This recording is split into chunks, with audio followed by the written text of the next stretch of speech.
Kenyon Sadik out of Oregon, junior, 21 years of age, 6'3", 241 pounds at the combine. If Sonny Styles stole the show in the defense, this guy stole the show for the offense. Shattered the all-time tight end 40 record, the 4.39. He had a RAS score that put him in at least the top 3 of tight ends all time. A freak athlete. The Feldman's Freaks list guy. The guy's a highlight reel. Some of the catches are absolutely absurd. I think he's a willing blocker. It's okay. It's nothing special. He's got a great motor and fight to him. Great versatility, line up in all sorts of areas. Great vertical leap. Showed that off at the combine anyway, but you see it on tape. His touchdown against USC is a prime example of that, of how well he high points the ball in that respect. Most touchdowns for tight end in this entire class. 6 drops in 2025. You want to clean those up a little bit.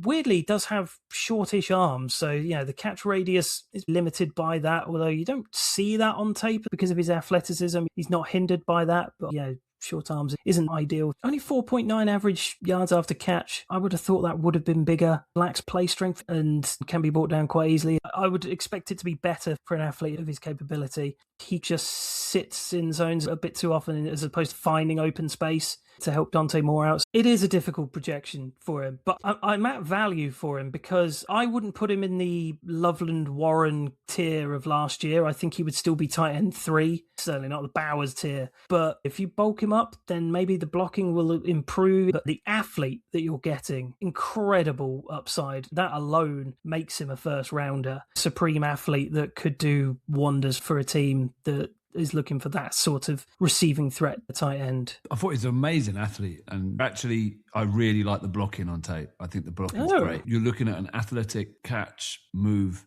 tight end that can actually block in college, and that's the distinction. I don't think it's going to translate. That's the problem.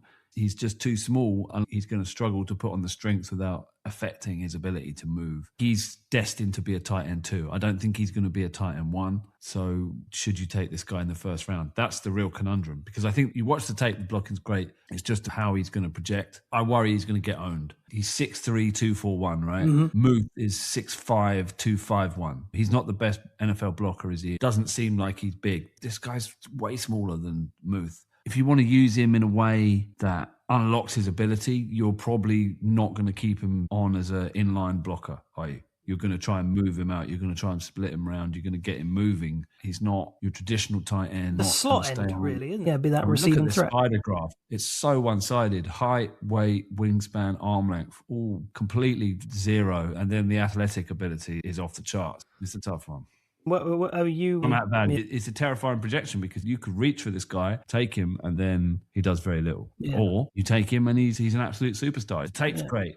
In college, he's a fantastic college tight end. But will it project? That's the question. Athleticism alone is first round worthy. The kind of tight end that's going to help you in the red zone or between the 20s? I think between the 20s. I don't think he's going to be a red zone weapon. He does have a good leap on him, and I think you could find him in back corners of the end zone. So, isn't that going to be nullified at the NFL? That's the key. That's the thing, isn't it? Oregon isn't playing in the SEC. Let's not forget. It's not the creme de la creme opposition. I think you can see it from the stats. 12 yards per reception, 8 touchdowns on the season. His bread and butter is getting first downs in space. I think he's a space player. 4.9 yak. He's not a yak guy. No, he's going to turn the corner and find space and get open. He's projected 17 here.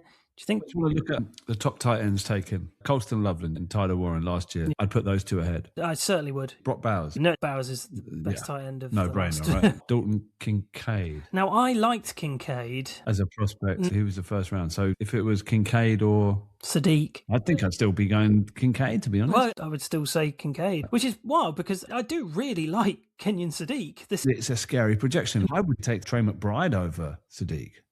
Carl Pitts, we would have taken Carl Pitts over Sadiq, right? Yeah. So we're going back for 6 years. Man, should we have really thought about the Carl Pitts? No, as a prospect, yeah, he was absolutely awesome. Elite. 2020. Cole Kmet was the top tight end. He wasn't the athlete that Sadiq is. So in 2020, we'd have been having a strong conversation about who was top tight end out of Sadiq and Cole Kmet. But that's a useful exercise because it shows you that I don't think Sadiq is that top tier of prospect.